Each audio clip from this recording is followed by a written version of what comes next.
everyone, it's Mackayla, and today we're doing our November Fandom News segment. We're going to talk about everything that happened within the last month and more in the music industry. And today joining me is Noah. So Noah, why don't you give everyone a quick intro about yourself? Hi guys, I'm Noah. I'm from Long Island, New York. I'm a journalist for Euphoria magazine, Melodic magazine, and just looking to expand my reach on those. But yeah, I interview artists and cover shows all over the place. So that's just what I do right now. So Yeah, so thanks for introducing yourself. So right into the focus of this episode is music that we're thankful for because we're Americans. yeah, So obviously, if you're not American, we just celebrated Thanksgiving. And so, no, do you want to get us started about, which songs, albums, or artists are really making you thankful right now? I've just, this year has been the year of Knox for me. And Knox is he's probably very new to a lot of people. And Mhm. he was new to me when I interviewed him back in June. And it was a really quick turnaround. It was him and Alexa Capelli. And I had a few days to get accustomed to him. And then after that was when I really kind of honed in on him. And then I got to interview him again in September, right before he went on tour with Nightly. Mhm. And we had a really genuine conversation about how big that tour was for both of them. So his music has really been a big catalyst for me this year, as Mhm. has Nightly's, of course. I've been a Nightly fan for 5-6 years, Yeah. and they put a new album out over the summer. It's great. And they just wrapped a big tour with Knox and Young Rising Suns. So their music gets me through every day too. And Mhm. there's just been a lot of stuff that I've listened to this year for work that has surprised me and gotten me through some rough days and stuff. So Mhm. definitely lots of music related things to be grateful for this year. Yeah, for me, I would have to say, I don't know if you've heard of Moonwalker, but I'm really into his music. I'd heard of him, I hadn't really listened to his music, and then I had an interview with him, so of course, I listened to the music because that's the correct thing to do, but so that you Right. know what you're talking about. And I really fell in love with his sound, and I don't really know how to describe it. It's just very unique. And then talking to him and hearing him talk about his music and how he creates it was really cool. And just that, he was talking about how he was at home and he just inspiration hit him and he just started taking out he was using spices and stuff to make drum beats and just trying to use that inspiration. That is really cool. I'd never thought about he was just oh, I was cooking and then all of a sudden this inspiration hit and he just had this around him to make this to note to himself on this phone, which is pretty interesting. Yeah. I just that kind of ingenious. I would have never thought about, using spices to make drum beats. What genre is he? I'm not sure what he's classified as. I'm gonna look that up very quick. Like alternative or something, or Yeah, I would say yeah, alternative, indie rock. It's kind of all over the place a little bit. I wouldn't really know how to fit it in one yeah. particular genre, if that makes sense. So, which isn't super helpful, but Yeah, right. I will definitely check him out though, for sure. yeah, it was very nice to talk to him. He was very, very open about just everything. Also talking about how his music is also a little bit politicized because he's trying to convey his feelings, but also riding that line of not really saying who you're talking about, even though to a lot of people it is very clear, but Right, not to everybody. right. So that was interesting because that's not something I think about because I mean I don't make music, but I never thought about the political aspect of making songs like that. I mean, I have two songs out now, and I'm finishing an album this year that are all about one person. Hmm. And so to anyone that that knows me who hears it, they're usually like, "Oh, it's about so and so." Hmm. And I'm like, "Yeah." And then I had to call him when my first song Hello James Dean came out in December 21, and I was just like, "Hey, so I have a song coming out on Friday and it's about you and please don't hate me."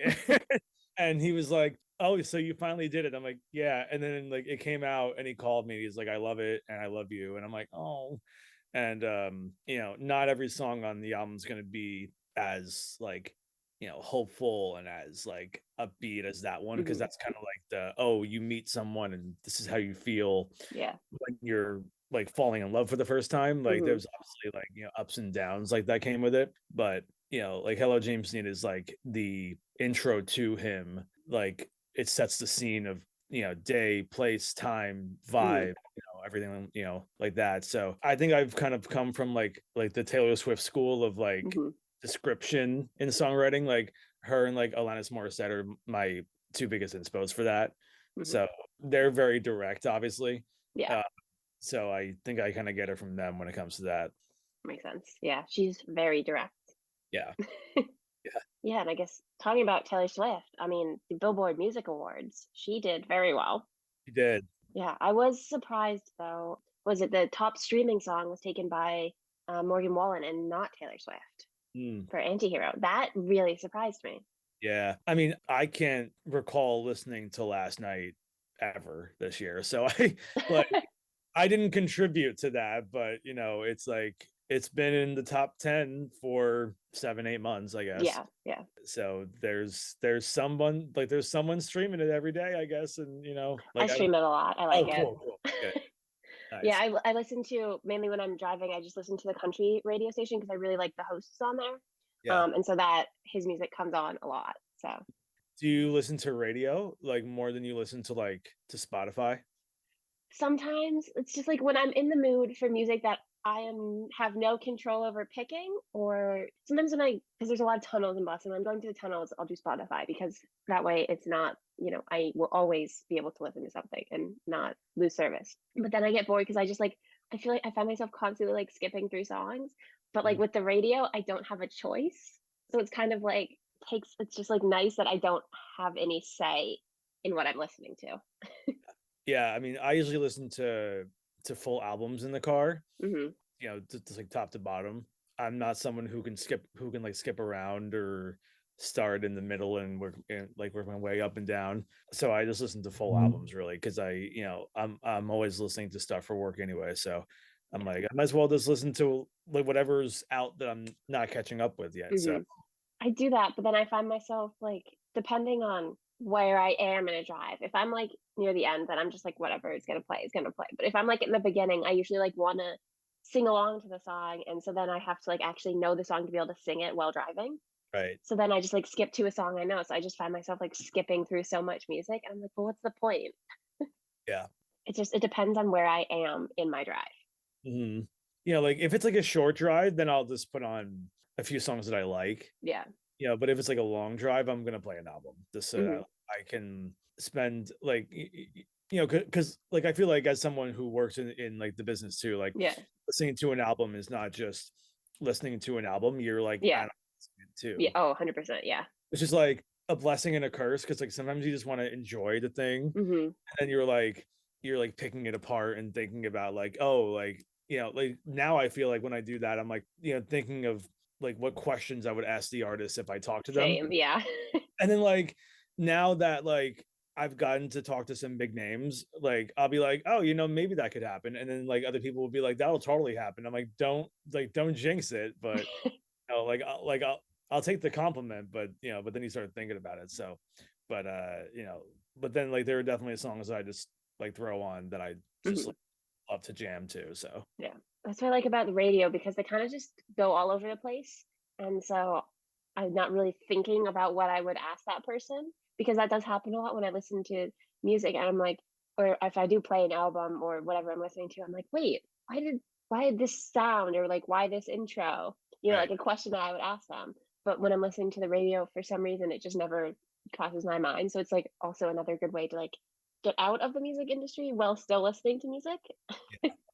It also like they play the same stuff every like 45 minutes. So like Yeah, that too. you don't have a lot of variety on like the radio, which is why I really don't listen to it anymore. There's a station that's like Connecticut based, Long Island based that it's called like Walk 97.5. It's like the 90s 2K and today. Hmm. Like they'll play a song from today, but then they play like Lifehouse, You and Me, and like Hooba Sanctuaries and Hmm. all those songs you've heard a million times. And I'm like, oh my God, okay. I can't do this anymore. Yeah. It can get repetitive. Like, it makes sense that it gets repetitive because people will turn it on and then turn it off, and Right. so it makes sense that they play the song so much because people aren't listening usually from, like, the whole day on the station. Right. Like I remember when I was really young, like, like 4 or 5 years old, like hearing the radio for the first time and thinking that like they were in the station singing the songs Mhm. as it was happening. And obviously like, they don't do that. Yeah. But that was like I remember like being like, is Kelly Clarkson in the room singing Mhm. since like obviously not, but that was my thought when I was like really young. I mean, that makes sense. I feel like a lot of kids probably think that. Yeah, yeah, yeah. Yeah, and now a lot of it has switched to start playing some Christmas music every now and then. It's not December. It is not Christmas time yet. Are you not one to play it until like December 1st? Well, so see, I also work at a retail store. So now I am being bombarded with Christmas music. So I kind of need to like take a step away from it. But Yeah. I usually start like mid-October because I love it. oh Like wow. I'm like the happiest person during the holidays, so I'm just like, let me just enjoy this for as long as I possibly can. Yeah. I don't listen to like a lot of it, but I'll start because because last year I think there were a few Christmas releases that happened in like late September. Hmm. And I was like, "Ooh, they're starting before me. Wow." Like it was just like I was like, "Whoa, okay, let's go, let's do it." But now that like the shopping has like commenced and you walk past all the stores in New York and stuff, and they're all playing Mariah, Hmm. it's hard to not want to just like let yourself enjoy it. Yeah. And that's why they play it because it makes people want to shop. It makes people thinking about buying gifts. So, Yeah, I mean, it makes sense to start playing Christmas music earlier because then people will start buying gifts earlier. yeah. Justin Bieber's Christmas album is still top tier for me, Yeah. but Darren Chris's from 2 years ago is also really, really good. Yeah. Do you have a favorite Christmas song? Oh Holy Night is like my favorite to sing. Hmm. And also there's like a million versions of it. And it's like really cool listening to everyone's interpretation of it. Like obviously Yeah. some, like really, really extra, like Mariah's and like Christina's, but then some are a bit nicer and some are a bit more chill. And Hmm. but I love the ballads. Like I love all like the Silent Nights and the Angels We've Heard on Highs and all those. Yeah. Those are good songs. Yeah. My favorite is probably the Mr. Grinch song, just Oh, because that's my dad's favorite movie and like favorite book. So it just reminds me of him whenever it's on, and it's just because he used to read it to us like every night during Christmas, and so anytime I hear that song, I'm like, oh, dad, aw. yeah, it's just one of those things that, and he also likes to sing along to it too. So What's Christmas like in Boston? Like I don't think I've ever been in the city during the holidays. So like what's it like there? it's nice. I like it. There's a lot of lights up and a bunch of Christmas trees, as you can imagine. Hopefully, it'll be snowy, but you never know. Yes. Yes. Yes, hopefully. Last year I mid-November I went to see Nightly in Brooklyn on a Sunday, came up on Monday for them, like to Sinclair. And during the day I was on the ferry and it was like 60 degrees, everyone's outside, I'm in shorts. And Mhm. then I get to Boston later at night and I'm freezing cold. I was Mhm. like, "Ooh, okay, Yeah, this you is gotta do not layers. not it." Yeah, I was like, "I gotta get out of the shorts." Yeah. And then especially if you're on the like, especially depending on where you are in Boston, if you're on the water, it's gonna get significantly colder at night. Right. Yeah. Yeah. Hopefully it's snowy this year, but who knows? It snowed like once last year, I think. Like not like, Yeah. like down by me, we didn't really get much of anything. We didn't get much. We got a little bit, but not like too much. So I'm hoping we get more snow this year. Yeah. That's always nice. Good snowy Christmas. You can put on all those snow songs. Exactly. Exactly. My Christmas PJs. Yeah. The one thing about Christmas songs that kind of bothers me is that there isn't too much new stuff that people are making. Right. It's a lot of like this covers of old songs. I'm like, yes, the old songs are great, but I want like new stuff, if that makes sense. It's like it's really hard to make a mistletoe though. Like that's the thing. Right. Like it's really hard to make like a mistletoe or a Santa Tell Me, or Yeah. it's not easy to make those. That's why I think people don't always do that. But then even when people do it, I feel like people just like ignore them and listen to Hmm. the ones that they know. Yeah. I mean, it makes sense because it's like such a hard thing because there's already so much music out there for Christmas that it's like hard to make one and compare it to all of those other amazing Christmas songs, and people typically just listen to the classics. But for me, I get a little bored of listening to the classics for a whole month. Right. Who would you want to make a Christmas album that hasn't yet? Um, Anybody that hasn't had one, like I will listen to anything that is new. That Right. has, yeah. I'm just like I'm not kind of that point with the classics of Christmas. Like Mhm. they're good, I like them, they're good songs, but I need something different at a certain point. I just love that like every year now it's like Mariah and like Bobby Helms, Brenda Lee, all in the Hmm. top 10 for the entire month of Yeah, December, just like knocking everything out of it. Like it's wild. and especially since when I'm at my retail job, I'm listening to all of those classics Right. on repeat, and it's a bit much. Right. So Yeah. I need some fresh music, you know. Mhm. But we'll see what happens this year. Maybe there'll be a new holiday album out from somebody, anybody. Yeah, I mean, there's been a few that have come out already, and like I've been getting pitches for like like for some of like the Christmas things that I Yeah, like haven't listened to yet. But so like I should get to those. But like there's always stuff coming out. Like there's always yeah, like 10, 20 new ones every year. yeah. Which is nice. Yeah, Something fresh. Get me out of the boring classics and into some fun new stuff. You know. yeah, like like as soon as your shift ends, you're like, okay, Okay, I've no more had Christmas. enough. Like I've had enough of Jingle Bell Rock. What else we Right. Although I do, my favorite version of Jingle Bell Rock is the Muppets one. cute? Yeah. Yeah, that's just the best one, in my opinion. Yeah. I don't know if I have a favorite of that song because I don't really like that song too much. So I don't really like explore what other versions of it Hmm. there are. But I mean, if you don't like it, why would you want to listen to yeah, it right, right. more than you No, need I mean, to? like some people are very creative and they Yeah. do stuff a lot, and I'm very aware that they can do that. I like, but the original, I'm just like I hear it come on, I'm like, okay, here we go. Yeah, there are some songs that's like, enough of this one already. I've heard this too many times. Right. Yeah, so it's almost end of the year. So, I mean, have you had any favorite releases from this year so far? Patrick Droney's album, Subtitles for Feelings, I got to hear that like 2 months before it came out. We Hmm. I interviewed him in July, and I sat in this room and like interviewed him on Zoom, and we had like a 45 to 50-minute conversation. Like his PR was like telling him to leave, and he was like, "No, I'm not leaving yet. Like we're having a great chat." Hmm. And that album is definitely a favorite of mine. One of my best friends got me into him last summer, and Hmm. then I explored his first album, which is like incredible.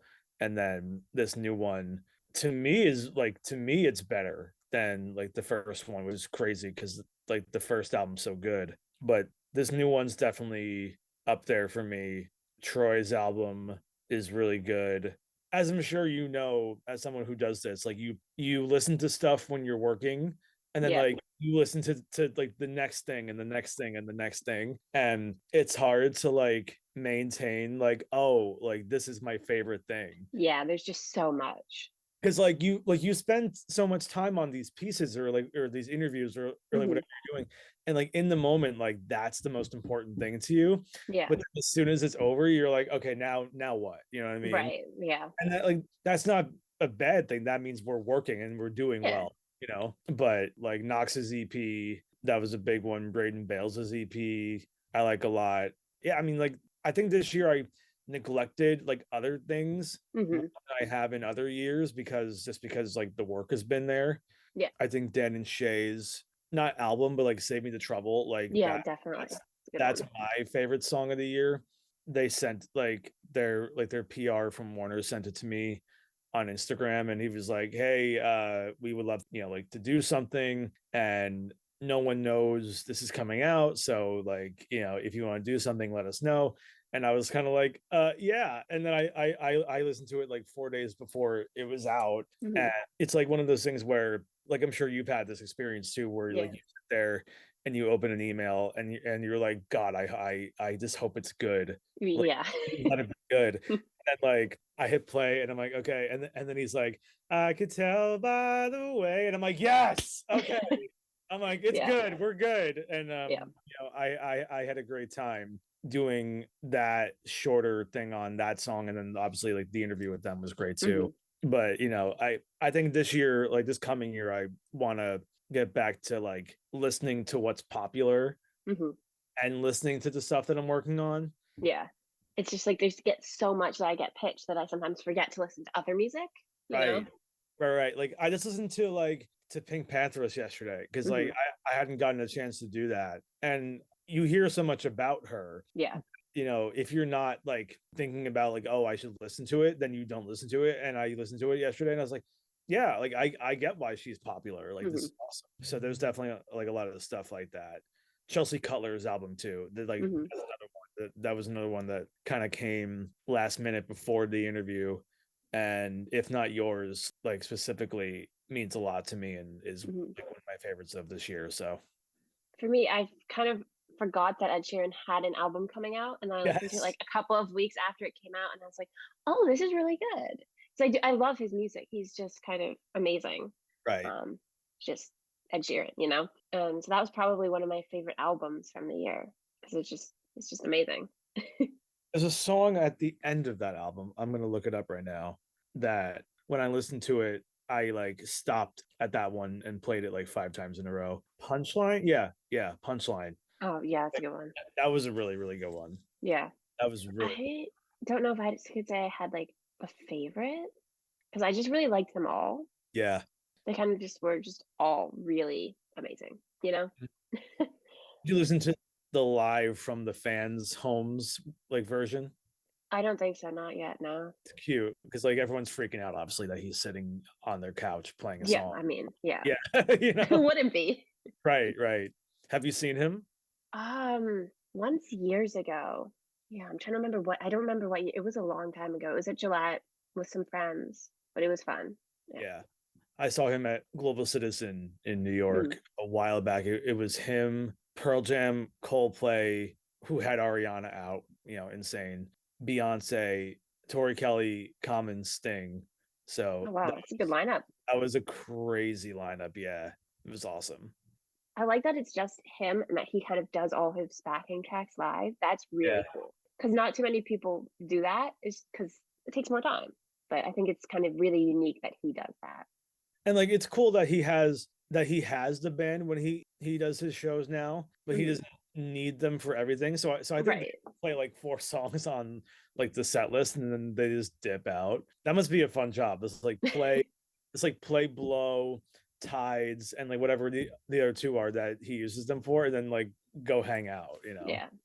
Very chill job.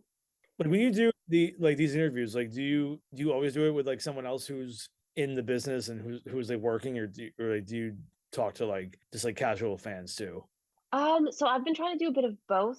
Lately it's been more artists, but I've been trying to find more fans because I think they offer a different, very unique perspective to the industry itself. Right. And like you and I have that perspective too, so that kind of leads into what we do like professionally, like Yeah. like we're fans first and then we go Hmm. whatever we're doing. And I think that offers a cool perspective for the artist that we're talking to, like, oh, like I'm not just gonna say like with James Arthur, like the other day Hmm. I was prepping for that, and I was like, I'm not asking him about X Factor because everybody still asks him about X Factor, and I'm like, he was on Yep. it 10 years ago Yeah. and people still ask him about it. I'm like, he has like 4 albums out. Hmm. Like, why are you asking him about some show he won 10 years ago? Yeah. It's like one of those things. It's like there's those songs that artists are always going to have to play because they're just such big hits, but like it's really boring for Right. them to play. It's like the same thing with questions. It's like there's always that one question about something that happened or that they did at some point that they're always going to get asked, but they probably hate being asked. Hmm. I don't think I've ever seen an artist get like annoyed by a question that I've No. asked about, something like that, which is good because like sometimes you can tell that they don't want to answer it. Yeah. But I try to not go there. If it's something that's like super general, like before we start the thing, I'm just like I really like this, like, Yeah. or this song. I'm not gonna ask you about it, but I really like this song. Hmm. And like let me just go from there. Yeah. Because it's one of those things you don't want to ask the questions that you know that they've been asked a million times. Right. and probably are like so bored of answering. Who has been your favorite interview so far? Like I love that we're like interviewing each other right now. Yeah, yeah. I don't know if you know Eric Hunker. He's new to the country Hmm. world. And I interviewed him, and that was really interesting for me because he talked about, so he is Jewish, and he did, I can't remember the organization, but it's this giant Holocaust remembrance event that they put on every year. And he played there. And I believe it was the walk from Auschwitz to where they were all taken after they got out of the concentration camps. And he played at the end. And he said he was just talking about that experience of seeing all of the Holocaust survivors and everyone else that had come on this journey with them to kind of learn more about it. And just like talking about playing at the end of that and just like how that kind of impacted who he is as a person. Right. It's like really powerful for me. Like, I mean, I'm not Jewish, but Yeah, but still like, was knowing the history and, right. probably having people in your life who are Jewish and, Yeah. yeah, Yeah. That was probably one of my favorite interviews just because just the way he talked about it. And like, it was just kind of the way he described it was just so like magical almost is the best way to put it. right. Did you find him through a pitch or did you find him through like just like general listening to whoever? He was pitched to me and I listened to his music and instantly. I'm like, I love this music. I Yeah. want to talk to him. Have you ever gave like any feedback to somebody and then like and they get annoyed by it? Like not like an artist, but like, Hmm. have you ever gotten like a pitch from like a PR and said back like, "Oh, like I think this is cool, but like I think they could work on this," and they don't really respond in the way you think they would? I try not to because I don't Yeah. want to offend anybody. I So know. I try to like not say anything like that because I don't want to offend anyone. It's you hard though, know? because like after a while of doing this, like you get into the groove of what you like and what you think is like really quality. Hmm. And like sometimes like the example that I have is I got a pitch for some R&B singer. Hmm. And, it was like he reminded me of like somebody else who was like much more developed. Hmm. It was like a mix of that and like a Frank Ocean type sound. So Yeah. I just said like, hey, like I don't think he's at that point yet. I think it sounds like XYZ. And I think if Hmm. he takes the time to do whatever, then it'll work out better. And they were not happy with that. Like I was like, sorry. I'm like, I don't know. Like sorry. I don't Yeah. know. It's Whatever. one of those things. It's like a delicate balance between like trying to tell them what they can do better and Yeah. like how to be polite and respectful about it. Yeah. Like, I didn't say like I would never talk to him. I just said like I don't think I'm at a place right now where I'm interested, but like down the line, sure. Yeah. But it's just funny how that works out like that sometimes, and then how the more you do it, like the more comfortable you feel saying no. Because Yeah. because like then otherwise you're gonna take on a million things when you don't have time. Hmm. Like that's not good for your mental health either. Yeah, no. To get pitched a lot of artists that nobody knows Right. because I am a smaller podcast and everybody who's trying to make it in the music industry deserves that chance. Oh And yeah. so I love to talk to people like on the broad spectrum of like where they are in the industry, because that's really interesting to me because it's just a passion that I love. Right. And everybody has that, whether they're just starting or they're like long into their career. And so it's a lot of pitches where it's like their first or their second song. So I don't want to be like rude and say it's not a great song, but I can tell instantly that they have a long way to go in developing their sound, and you can kind of like tell that it's not quite fully there yet. It's like it's Right. not a bad song. Right. My thing is like everybody wants to be in like euphoria now. Hmm. So like when I get something for someone that has like 800 monthly listeners, 3,000 monthly listeners, I'm like it's probably not going to go in there Yeah. because I have to pitch it to somebody to get approved to go in there. Yeah. So I can't just say like, "Oh yeah, like I'll take anybody and like put them in." So I have to go through someone to do it. And I don't think people understand that. So then Yeah. like I'll say like, "Oh, like I don't think it's going to get approved." And they'll be like, "By who?" And I'm like, "I don't like I don't I don't run Euphoria, so I Yeah. have to go through somebody to do it." And and then like, people are like disappointed. I'm like, trust me, I wish I could put everything into Euphoria because that's the one that pays me. Yeah. So, it's like I wish I could, but I can't put everybody in. And also, they've rejected some pretty major names from me too. Like they rejected Noted. They said that they didn't think producers get a lot of like engagement. And I'm like, but they've So, but they've kind of worked with everybody. yeah. They've worked with like Sabrina, they've worked with B Miller, they've worked with Jake, they've worked with everybody. Like, so I'm Mhm. like, I don't know how that kind of like, works out. And then also like Alec Benjamin is about to start rolling out again. Mhm. And they rejected it because they did a cover on him last year. And I'm like, okay, but like if you did a cover on him last year, Mhm. why wouldn't you And want him to be in the thing again? yeah. Even if it's not a cover, Yeah. you Plus, know? it's like people change so much in a year. Yeah, for sure. That's why I like being in charge of the podcast. I dictate everything. Right, So right. that's nice. I try to say yes to everybody, but I also have two part-time jobs because the podcast doesn't pay. Mhm. So I wish I had time to just interview everyone, but Right. I just don't. Yeah. Kind of sad. And like you're putting the money you're making from those two jobs into the podcast. Yeah. So it's And like, a lot of time as well. oh yeah. Yeah, yeah, yeah. Yeah, it's a lot of time. Like my hours at my part-time job are somewhat dictated by my podcast. So Mhm. it's like they dictate each other. And so I'm like, I can only work so much because I also have to do the podcast, but I can only do the podcast so much because I also have to work. I Right. have to make money somehow. Yes. That's like the struggle of being like a newcomer in the industry is like you have to work, like for me, like I bartend. Yeah. So I have to go do that and then like work around those days, those nights, Hmm. holidays, to this, to that, like, like all like the weekends and stuff. So, but like one day we'll definitely get to a point where we don't have to do that, which is great. Yeah, that'd be nice. Hopefully sooner or later, but it's like you just have to put the work in to get there. Hmm. Yeah. Yeah. So who's the favorite artist you've interviewed this year? Patrick and Knox are up there, and then James McVeigh from like the Vamps Hmm. is a good friend of mine now, and he was another kind of surprise one. Messaged me on like Instagram and said, "Hey, like, do you want to do something?" And I was kind of like looking at my phone in the morning, and I'm like, James McVeigh. I'm like, what?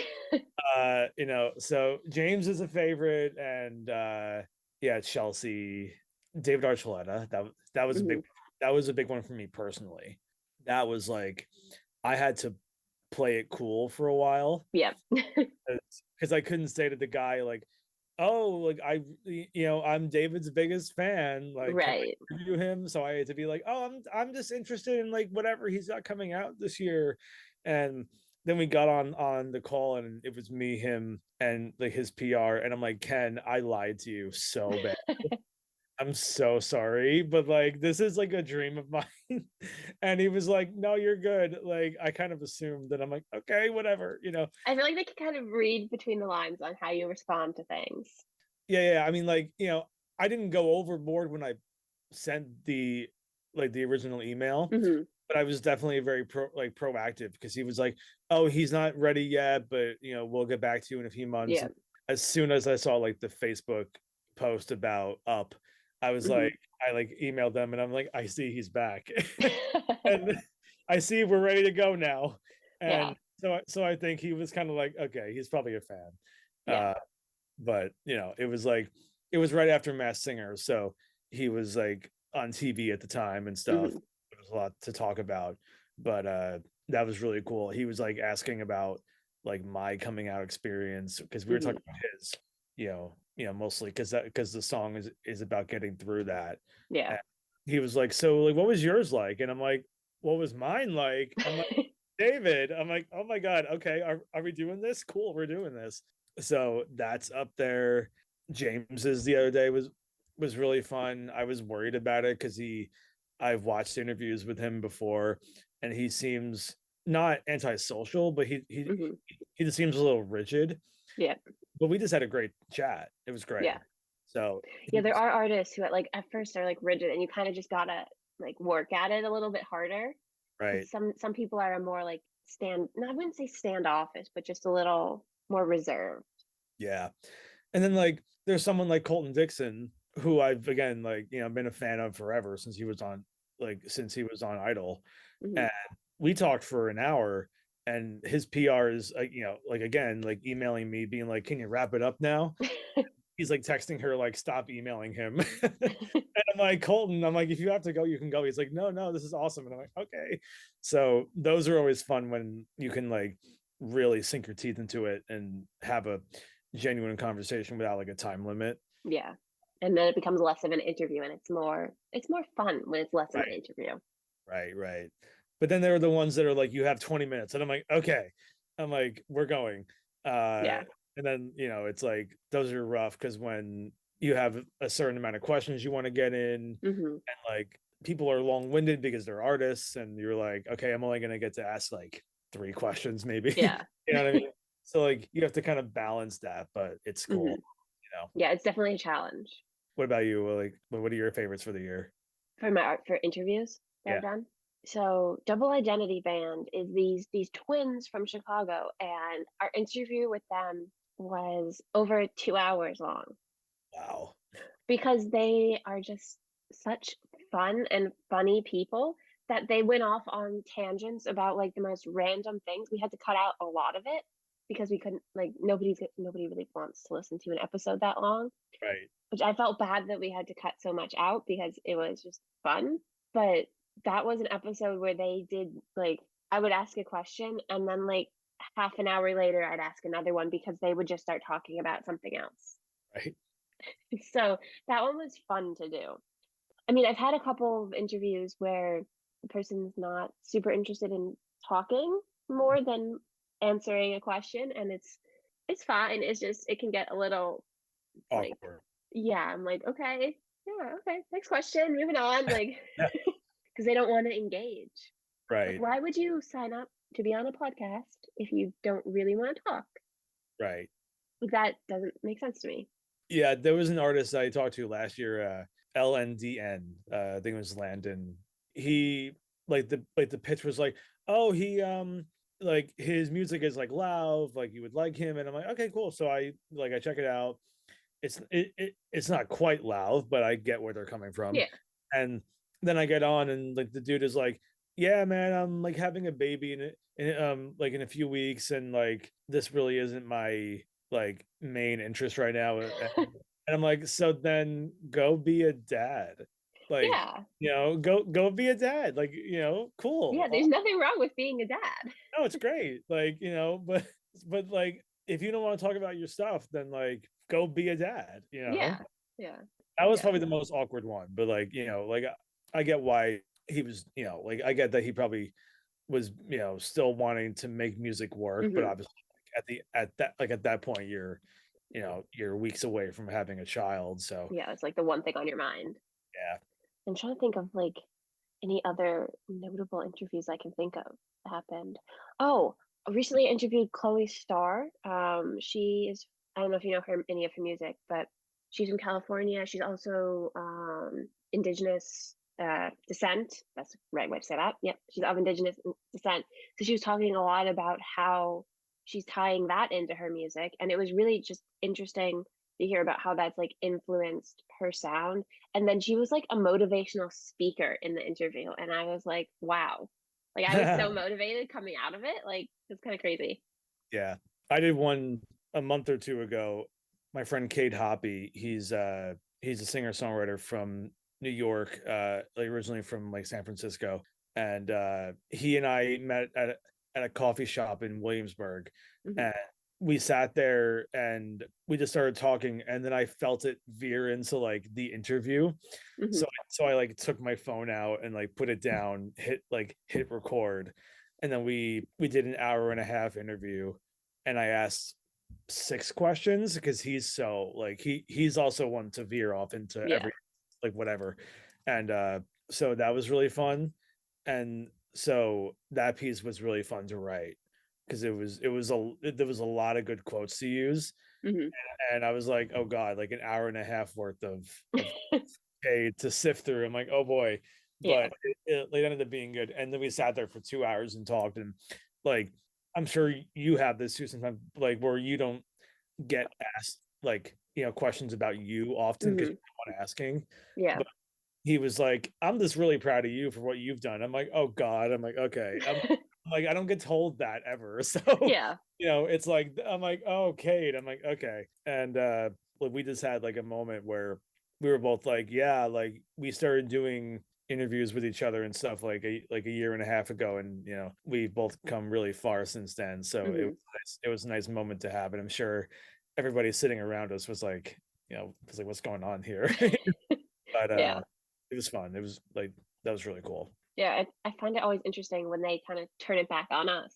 And Yeah, it's like, so, and I'm like, oh, I'm not prepared for this I know. I know. because they're always interviewed, or a lot of them are, have been through multiple interviews, so they know what to expect. But I'm never prepared for the questions. I'm just like in my zone, you know, Right? like you start it and you're in your mode. Hmm. And like, for me with my speech impediment, like I have to kind of be on guard a lot Hmm. because I know that it could pop up. And if it does, I have to know how to navigate it.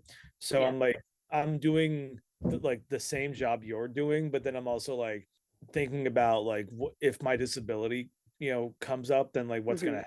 happen. And normally it doesn't happen, but like that just kind of makes every interview like twice as like not stressful, but like more to think about during it. Yeah. Yeah. Makes sense. Yeah. So then like when they do flip it on you, I'm like, oh, right. I too am a person, Yeah. Oh, I also have a career in Yes, this I field. also have, Huh. I also think that I'm, living a pretty interesting life that Yeah. would would want to hear about, but I was here to talk about yours. So Yeah. let's go, It's like, oh, my life? My life is that interesting? Right, right, right, right. So I have, one more question left, and it was just kind of what our soundtracks for this month, like what our top artists that we listen to, not that we've been pitched, but like I gotta check on mine, like what my phone says for that. But Yeah, me I don't know too. what yours is. I don't know what I've listened to. I'm gonna make sure. Oh, it's Imagine Dragons for me is my top artist of the month. I'm not gonna be able to see what my top artist for like the month is, but like I'll say David Alexander. Okay. You would like him a lot if you haven't Hmm. heard. A little bit, but Yeah, yeah. He opened for Vault Boy on his tour in February here, okay. and it like just blew me away. Like we've talked since and stuff, and then he opened up for Will Lindley in the Hmm. city a month or so ago, and I had DM'd him and I was like, please play Sore Loser. He's like, yo, I got you, because like like with opening sets, like you never know what they're gonna do. Yeah, yeah. They have a limited amount of time, like Hmm. and then he starts playing it, and like he looks at me, and I'm like, oh God. And then I've just been listening to him a lot lately, so him and Comfort Club, you would like him. Hmm. So Okay. those my top for me. Yeah, I've been listening to a lot of Imagine Dragons in and out on my way to work because I work at the Charles Playhouse, which is where the Blue Men Group are. So Yeah. they're just a good. I can sing along to them in the car. I know all the words. I don't have to stress. I like I've been seeing this post, it like floats around like the last few days. It's like Hmm. if you had to get rid of one, who would you get rid of? Imagine Dragons, Maroon 5, One Republic, or Coldplay? Oh, And hmm. I said Imagine Dragons. I don't know who I would choose. I'd have to sit with this question Yeah. because they're all just like so. I wouldn't even be able to choose one. I don't think. It's hard. Yeah. So why Imagine Dragons? I think like I don't like their last two albums. I don't think I've Oh, I really. don't listen to their newer stuff. I listen to their Okay. older stuff. Yeah, yeah, yeah, yeah. Smoke and Mirrors, I really like. Oh, yeah. That's a great album. The first one's also, like it has a lot of hits on it. Yeah. Uh, but the last two just haven't connected with me. No, I don't know. Was it Sharks? Is that the one like with Blood in the Water, like that one? To me, it's too poppy and it's not, it's like they kind of sold out and it Mhm. was on the radio a lot. And I'm like, okay, it's following like the generic pop framework. And I'm like, I can get why they did it because they were trying to kind of put themselves back up there again.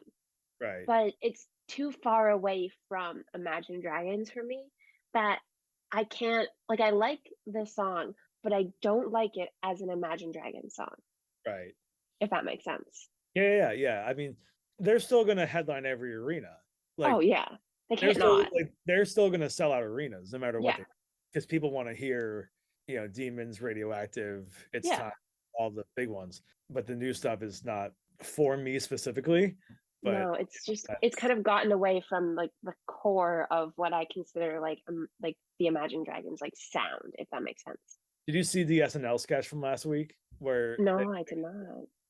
Andrew Dismukes and James Austin Johnson did a Mhm. parody of they were a band that was like basically Imagine Dragons, Mhm. and it was hilarious. And Colin was like, "So you're Imagine Dragons?" And they're like, "Yeah, pretty much." Uh, so you should definitely check that out. Okay, I will. So that was it that I had on my list. I don't know if there's anything else that you wanted to talk about that happened this month. No. I'm good. I'm good. I feel like we covered a lot. You did. Yeah. Thanks so much for this. Like, this is really fun. And Yeah, it was. last little like self promo, like anybody can follow me on Instagram at Noah J Wade underscore, and you can read all of my stuff in Euphoria and Melodic. So that's where you can find me. Awesome. Well, thank you so much for coming. Thanks so much. See you soon. Okay, bye. Bye. Okay, if you're as passionate about music as we are and want to join future recordings of the fandom news, hit us up via the form on our Instagram. We would love to chat music with everybody.